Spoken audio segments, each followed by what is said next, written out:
I remember I only took £5, and I remember thinking, oh my God, like it's a week before Christmas and I've took a £5. How can this be possible? I was like, I'm giving up. It's rubbish. It's 2 weeks before Christmas.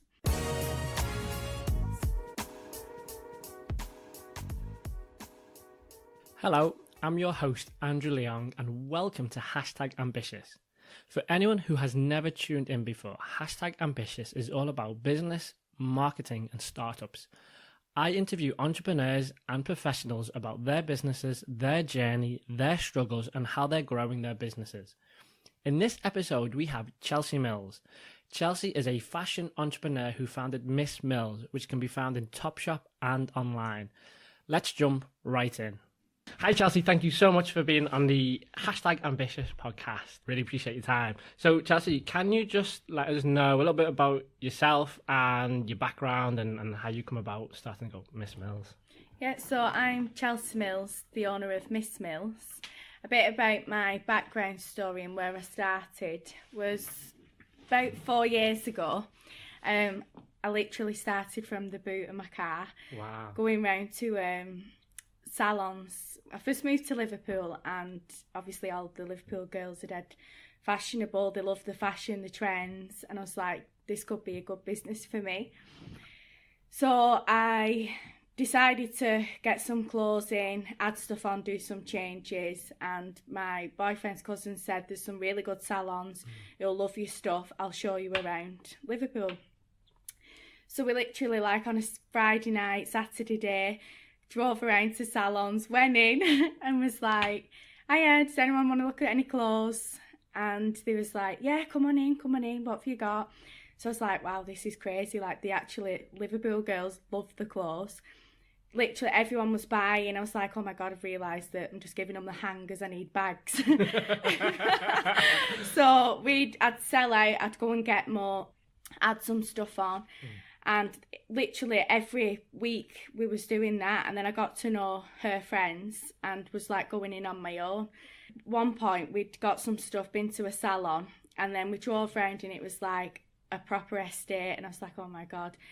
Loads of people just come out of the house, and I made like £600, and I was like, wow, this is the best estate I've ever been on. And they was like, keep coming back, we're going on holiday next week, we love your stuff. Then people were texting me, do you have any little bits? My daughter's going on holiday, can you call round? So I was like, yeah, what do you need? All size 8, little white skirts. So I was like, oh my God, this has actually become a thing, people are messaging me now.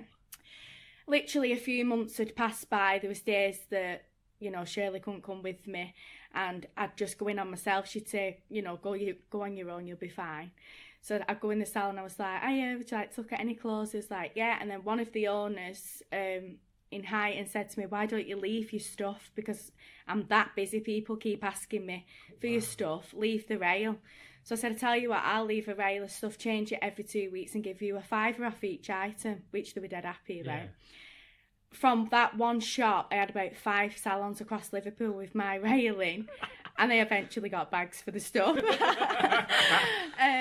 And I just kept changing it around, and they become like my good friends. Still to this day, I see these salon owners and they're like, you know, well done. And it's thanks to them to where I actually am today. Yeah. From the lady who owned the salon in Highton said to me, there's a place called Grady Market. You should go on there, you'll do really well. I was like, oh, it's a bit cold getting up in the morning. So I went down on the Saturday, I had a look, I was like, wow, this is not like the typical market that you'd think. Like a market where I'm from, you'd just think it just wasn't very trendy. It was more like your nan and stuff going down. This was like the girls in the rollers, they're trendy. So then I asked, I was like, how do I get a stall on here? He said, you can come and do like basically a pop-up for a day and see if you like it. And then there's like a waiting list. Like a waiting list for a market? Okay, I'll do it. So I was like, can I keep this spot? I did my first day and took like a few £100. I was dead happy. He said there's a permanent pitch outside. So I bought my gazebo from Costco. Literally started on the market. It was freezing cold, putting it up. Every Saturday, my boyfriend would come and help me, you know, like put the gazebo up and stuff. freezing, did really well, and then I decided to be lazy and go inside. Then I won't need my gazebo anymore. Or Carrie to help me in the morning, and then the trade went down inside. Okay. It's a lot more quieter inside than it is out.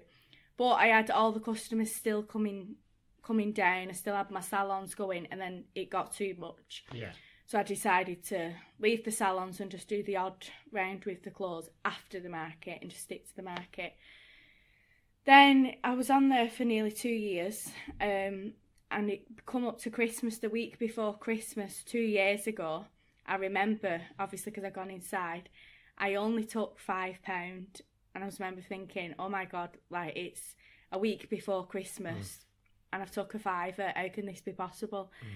So I said to the girl when she come round for the rent, I was like, can I just not pay rent today, put it down as a holiday, I've like made £5? And she was like, yeah, like no problem. Ran my dad dead upset. I was like, I'm giving up, it's rubbish, it's 2 weeks before Christmas, or a week because we were in the following week, and there's just no point, I can't believe it. And he was like, that's what happens in business, you adapt and overcome. You know, just forget about it today, I'll speak to you Monday. And I thought, this is rubbish, I've got to give up. After Christmas, a few months after, I was sitting down doing all my planning, and I decided to, it come across, I could do like a 2-week trial in TOPSHOP. I looked at it the 2 years prior, but I weren't obviously ready. My stuff was obviously not up to their standards. And I'd started working with like a dressmaker. The stuff was really nice. Obviously got a chance to do a 2-week trial with TOPSHOP, so then I had to come off the market. Give that a chance. After that 2 weeks, they said, you know, you've done well, we'll extend your stay. And it literally just went from there. Wow, so many questions from all of that. I know. Where do we begin with the questions? Right, okay. I want to go back to the beginning of it, because it's just really interesting, the hustle, because when you were talking about that, I got a sense of fear of, like, how did you just go into these salons? Like, what? Were you terrified? Yeah, I was scared. This sounds ridiculous, but I actually sometimes I felt as if, oh my God, do I look like a scruff going in here selling my stuff? But then I'd be like, well, they're requesting my stuff. Like, don't get me wrong, not every single salon you go in was nice. One of them asked me, was I a shoplifter? And I was mortified. I was like, oh. I never went back there. Yeah, you're scared and you are a bit like, oh my God, but it's just, I think it's the Liverpool people, the way they make you feel. When you go in, they're like, come on in, love, oh, look at this. And then all the clients up out of the chairs, like, it was just, it's like a little film, I don't know, it was mad. They was just all like loving the stuff. And I think people in these salons and for me in this city, people like to see people do well. So I think there was like, if they see you trying, they wanted to help. It's just amazing. So you'd walk in, you'd never met them before. Never met them. Would you speak to the salon owner first, or would you just go straight to the customers? Like, Some days I'd go in with Gary's cousin and she'd know the owner, so she'd say, our Chelsea's got some stuff, do you want to look? And then I'd say to her, will you go in, I'm scared? And she'd say yeah. And then when I'd go in times on my own and I'd gone to different areas, I'd just leave my stuff in the car, because one day I took my stuff out the car and that's when she said, oh, are you a shoplifter? And I thought, oh my God. I was like, no. So I was like, I'll leave my stuff in the car and I'll go and ask. So I'd go in, I'd just say, hi, I've got some clothes, would you like to have a look? I've got an online boutique. And they'd say, yeah, bring them in. Or I'd say, you know, I'm in the middle of getting my website built. And just go in and they'd buy. And some salon owners who'd be funny, I'd say, I'd give you £5 off each item. But the majority, 9 times out of 10, they'd let you in the shop and you'd sell your stuff. Wow. Some of them would be a bit funny with you. But then I got to a point where I built it up and thought, well, you know what, I don't really care. I've took 500 quid already today. Wow. So she can think whatever they want. That is such character building. That's so inspirational that you did that. And it was literally like, I started with my KA, little Ford car. And I was like noddy everywhere, driving everywhere. And then I got my 1 Series and was driving around, and then I just dreamt of having my Range Rover, and you've just got to keep dreaming of your goals. When you're talking about dreaming of your goals, how do you go about that? What did you have a mood board, or do you visualize? Visualize and having a dream board. So every time I did my parking, I'd reverse it as if I'm looking in my reverse camera in a Range Rover, and just keep visualizing and working on the days that I was tired and felt like I couldn't be bothered. I can't be asked going to a salon today because it's cold or whatever. I think, no, I need to, because I want that car. Who taught you that? Was that something you read? How did you pick that up? Well, my dad and my partner are quite positive and visualising, and my dad's always said you can work whatever you want, you'll get. And I did read, Carrie passed me the book on the law of attraction. Is it The Secret? The Secret, that's it, yeah. And I kept reading The Secret, and it naturally happens. I remember when I first met him and he played the DVD, and I was like, this is so boring. I obviously weren't ready. I was like, this is so weird. What a boring DVD. And he's like, okay, maybe you're not ready. Yeah. It's like, maybe watch it in another 12 months. And then you just get addicted, I think, to reading these things. Really, really interesting. Okay. So you mentioned about your dad when you were going through a bad time, and you spoke to your dad and he said this is what happens through business. So is your dad in business? Have you come from an entrepreneurial family? Yeah. My mum's always had her own business in hair and beauty. She always ran salons. And my dad is electrician and security, all cameras and stuff. So they've always been business people. I left school because obviously I didn't leave with the best grades, and I'm not the best at reading and writing. I'd say dyslexic, really. My mum's dyslexic as well. We've seen my mum run a business, and being dyslexic, she's always done well with the money and the way she runs things on renting stations and stuff. And then my dad has obviously he's clever.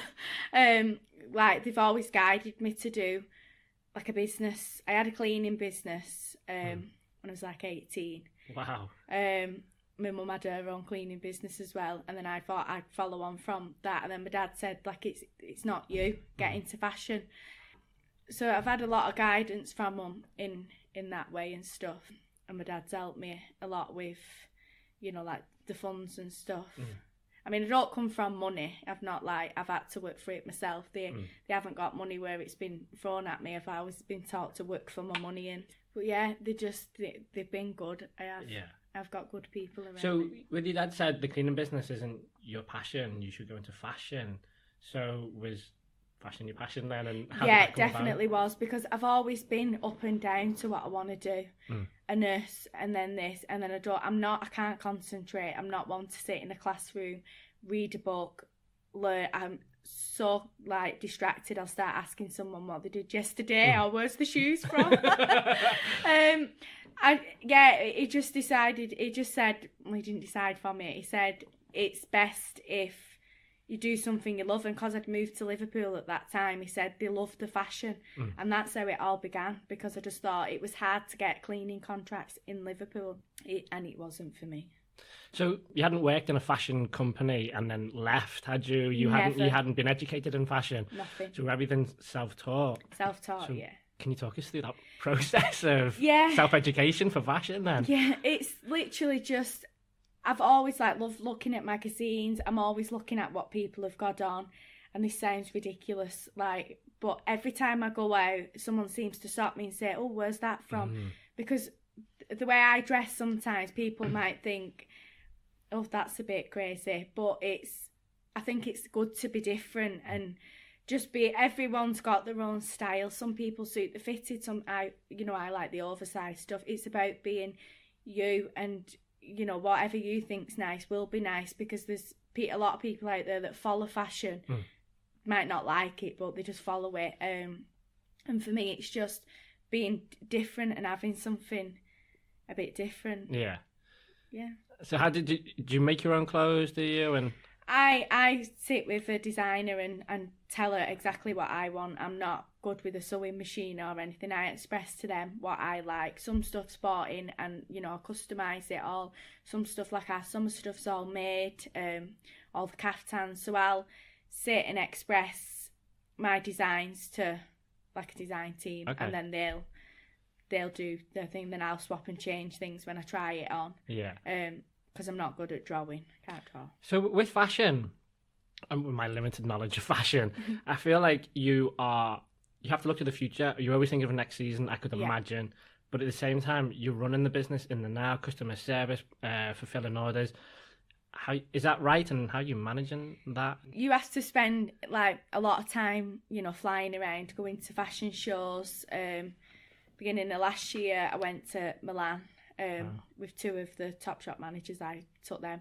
Thought I was going to get into the fashion shows, but you've got to be. It's who you know in fashion and how long you've been doing it. But we went and we looked at the boutiques and the time. Then I've still got to answer my phone, you know, my messages, still deal with customers here and having stock in. That's why I took them two with me, because, you know, they've got a lot of experience being in store as well. It's just about managing your time and bringing people on when you physically can't do anymore, which I did.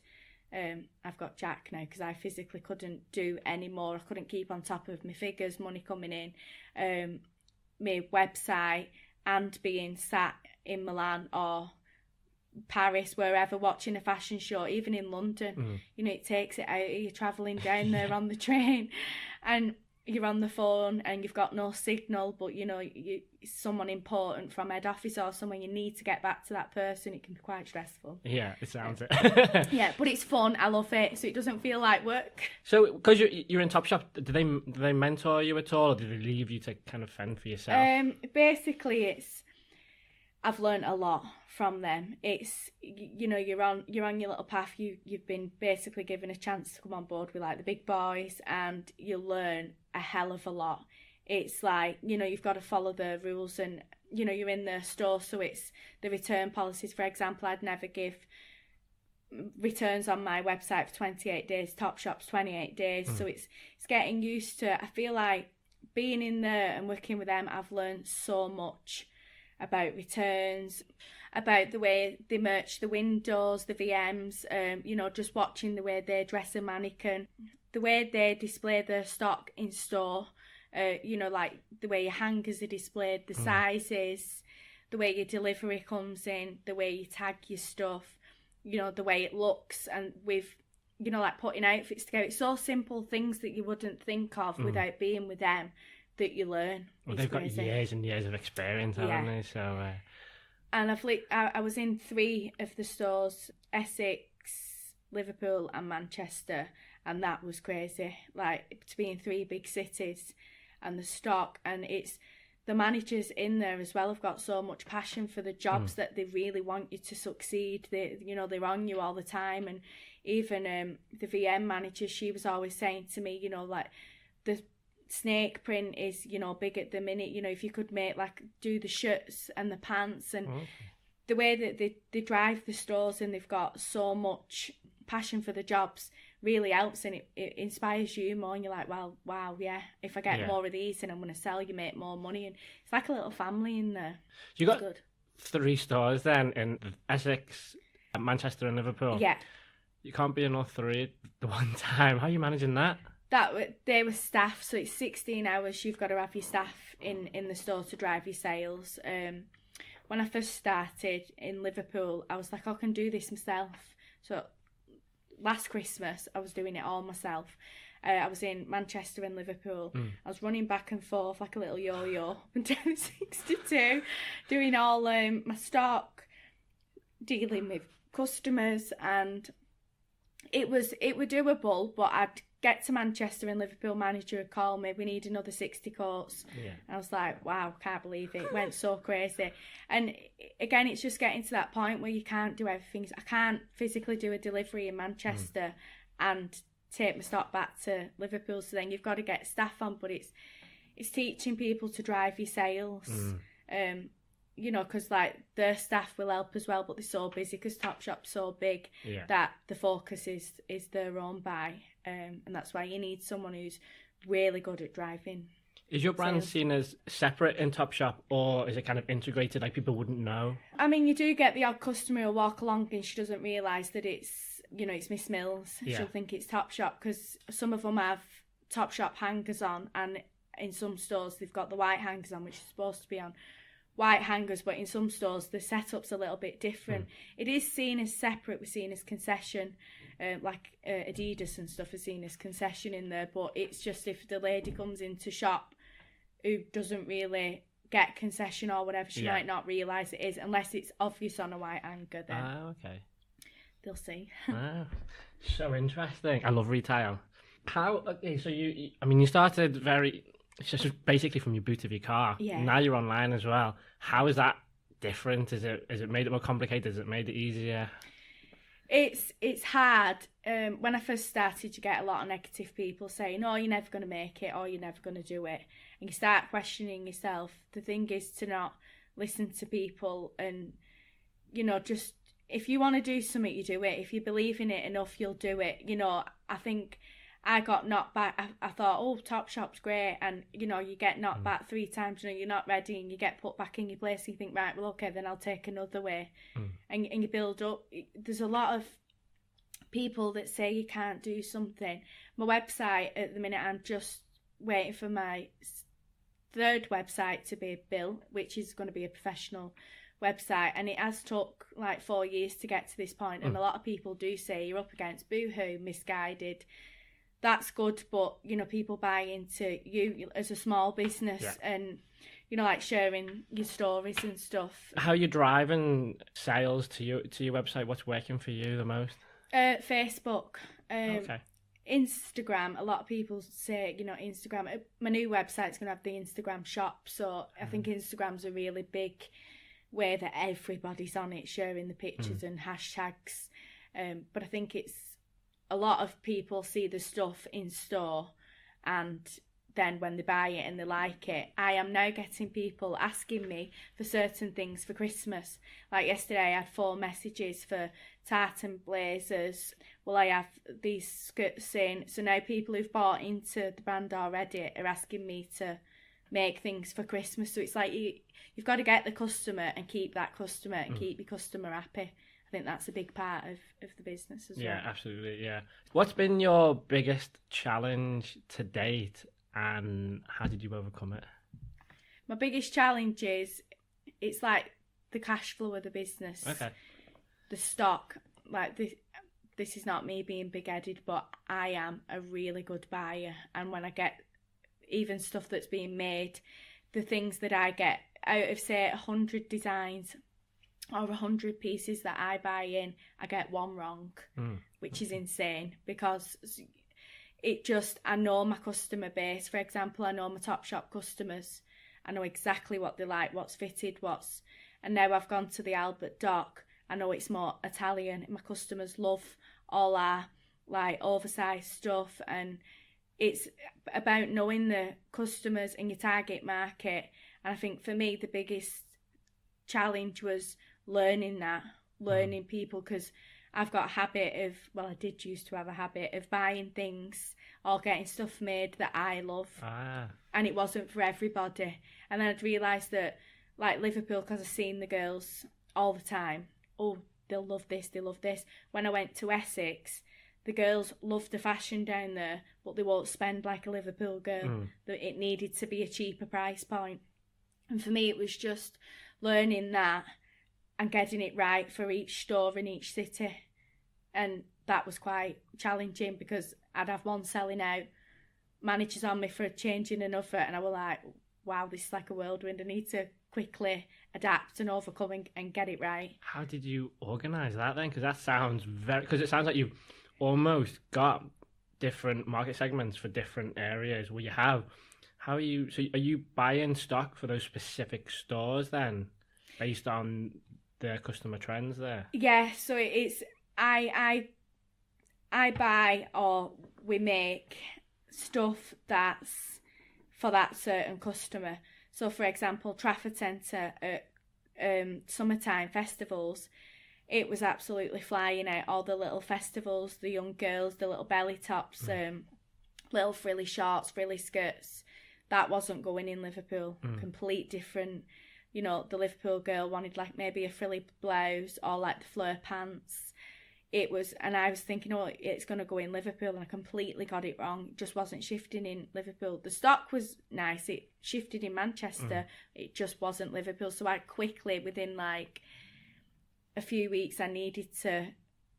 It's a really hard game, because if you get it wrong, and it's wrong where you've got like 100 pieces of one thing, you could fastly end your business. You know, it's got to be right, because everything's there within TOPSHOP. The customers, you know, everything from to buy. But if you make that one mistake and your stuff's collecting dust, you're gone. Wow. And your business is finished. So you need to be on point with what you're getting and know the customer. And that's what, you know, it's always keeping sharp. And are you using intuition for that, or are you kind of using data, or is it how are you managing that? Because that just sounds like absolute. To be honest, just me, my mind. Like, I'm literally like, we have like plans in the office, and obviously I use my Mac and stuff, but it's so fast. Like, to be honest, I don't even know how to sleep at night. It's just keeping it sharp and on. Like, already now I'm on my spring summer. I know exactly what's going. Like the patterns and stuff. It's just keeping on top of everything, and I can't explain how fast fashion changes. And now today it seems that people don't spend £700 on a pair of pants anymore, or an outfit. You know, they want. It's cheap, fast fashion, but they want quality at the same time. They don't want to put a pair of pants on and, you know, they bend down and they split. They want quality too. So you've got to get all three correct to keep that customer coming back. So what's your vision for the future? Vision for the future is to grow with TOPSHOP in the main stores, and it'd be nice to launch in Oxford Circus, the number one flagship store. And I've spoke to head office. I was in Vegas looking at the concession, and I said to her, one day I will be here. And she said, just keep working towards it. My goal would be to open in Vegas, take my brand to America. Wow.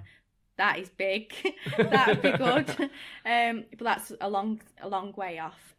Just keeping on top of my seasons, growing my brand, strong online. I want a big online.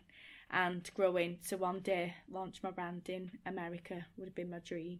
So if you were to start Miss Mel's from the beginning now, knowing everything that you know, would you have done anything differently? And if so, what would you do?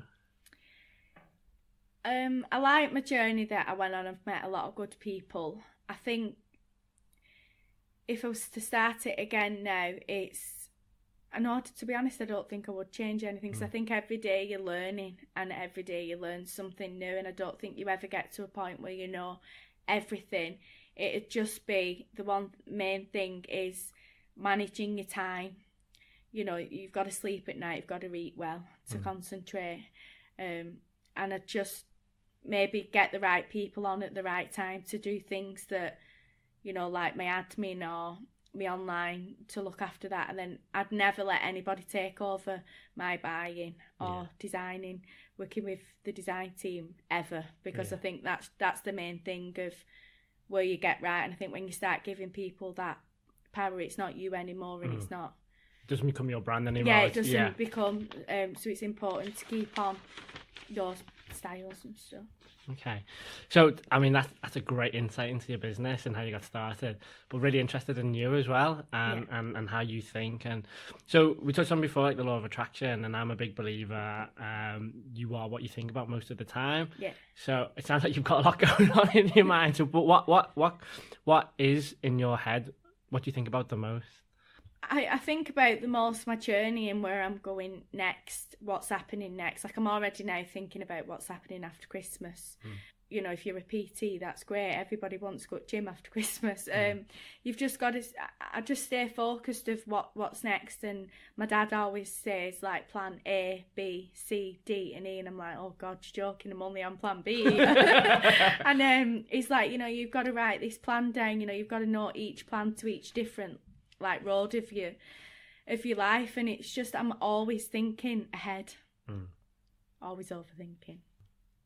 Do you ever turn off then? Do you do anything to kind of switch off? I did do Thai boxing. I've done that since I was 5, but it's finding the time.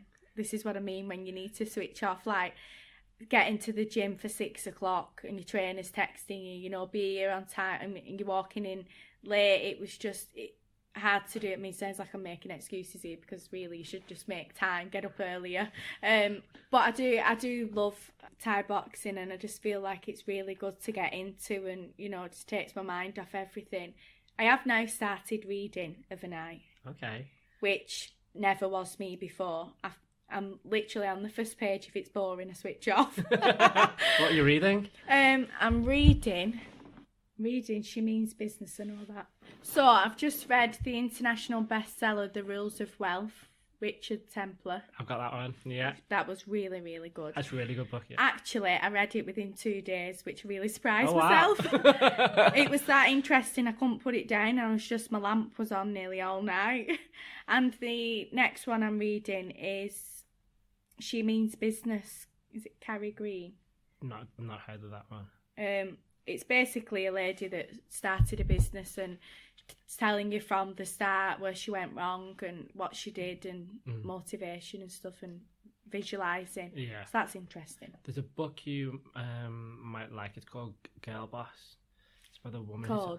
She set up Nasty Girl. Yeah, read that. Yeah, okay. Really good. Yeah, because she was a security guard or something, wasn't she? Yeah. I've been at Manchester Airport. Have you? Yeah, security in airport. Wow. At the beginning of this business, and then I decided I would need to be my own boss. So you were working at the same time as you. Yeah. Wow. So you tell me that. Tell me about that. So I remember sitting with my accountant, and I said, "So I'm going to buy an house. It's hard for the first, I think it's 2 or 3 years accounts you've got to have. It's the start of the business." So I said, this is really funny, I'm going to get a job at Manchester Airport and I'm going to work as well. And he was like, well, you know, Chelsea, you can only do so much. I was like, no, it's fine. So I went and got a job, really random, a security officer at Manchester Airport.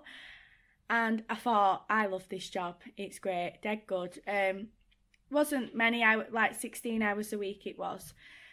I'd get up, and then the time started getting really silly, 5 in the morning. So I thought, well, I'll be up at 5, finish at about 12:1, then I can get on with my day. So the first few weeks really motivated myself, could do it. Then I started feeling really tired and thought, this isn't safe, driving up and down the motorway.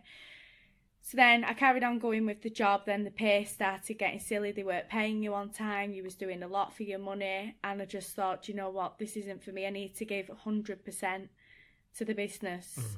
You can't do both. You know, I was literally burning myself out. Yeah.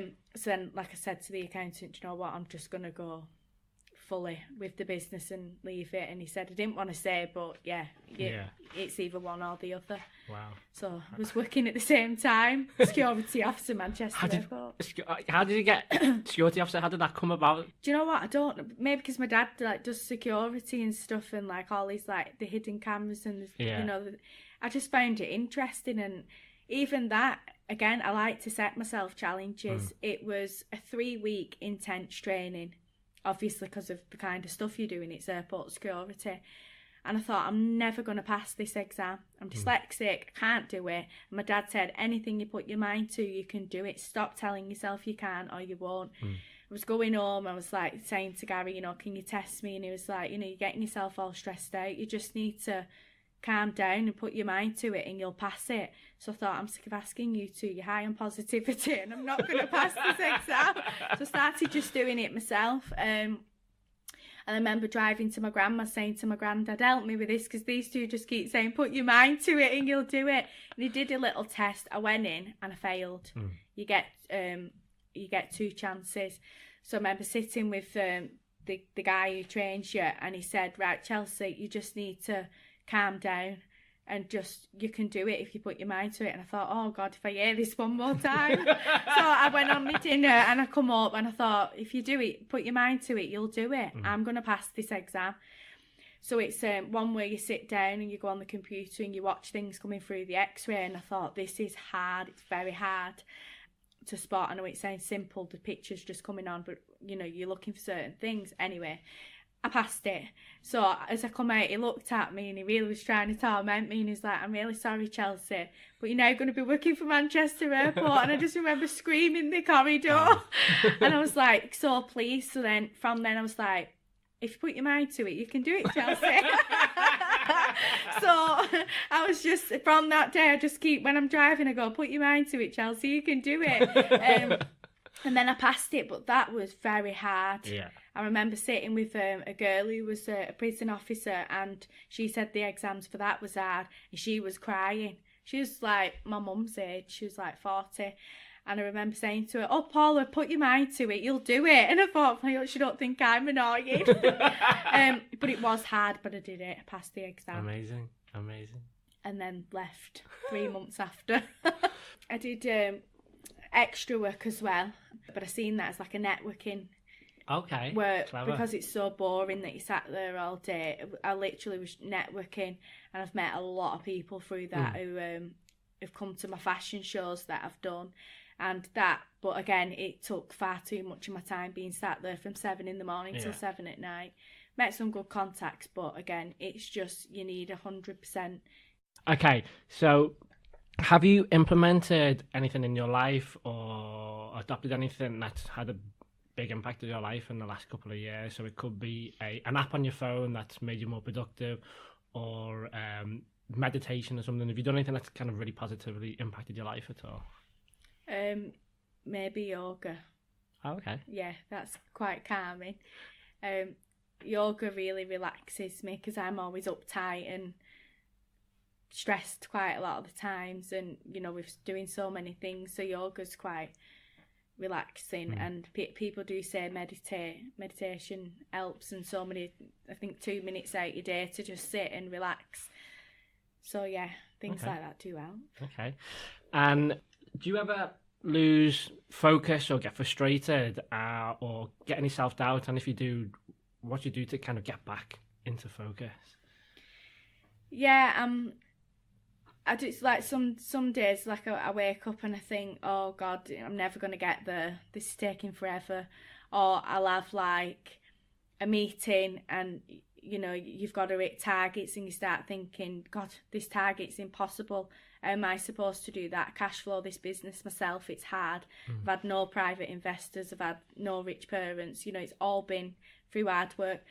So some days you do lose it, and then you've just, you know, people say, like I said before, like Gary and my dad are positive people, so they like, look where you've come, you know, look today. And I'm like, yeah, you've just got to, it's hard, you've just got to sit and think sometimes and remember everything that you've been through. And the £5 before Christmas was a killer, but that, you know, the Christmas after it was like 15 grand. Wow. So it's a complete, you know, that's within 12 months. So sometimes I've just got to sit and think, you know, it's carry on. So it sounds like you've got a really good support network with positive people around you, but then you also take time to self-reflect and revisualize where you want to be in the future. Yeah, I'm grateful every day for like the people I've got around me and stuff, and the help that I've had from the top, you know, like with head office in TOPSHOP, you know, they're very patient with my stuff and know the way I run my business and like it. It's just sitting there and, you know, thinking of everything I've done. Awesome. Is there any questions I haven't asked you that I should have asked you? No, I don't think so. If people want to reach out to you, can they, and how can they? Yeah, they can contact me, and I'm always like, you know, happy to help people if anyone's got any questions. All my social media is linked to me, you know, so they can always DM me on Instagram. That's direct message, because some people don't know what DM means. Yeah, and I'm always happy for any questions for anyone who's thinking that they don't have money, or because you hear a lot of people saying, can't start a business because I don't have money. Well, I didn't have money. I've not come from money. Just to make that clear, and I've had no private investment. I did get offered 6 months ago 100 grand off a private investor. Oh wow! And I said no. Oh wow! Because he hasn't drove round to salons. And it's just about keeping real to yourself and doing it. You know, no one knows. Maybe awesome. I should have took it, maybe not, but not for me. There's always more opportunities in the future there anyway. is. Well, thank you so much. I appreciate your time. That's Thank brilliant. you. Thank you.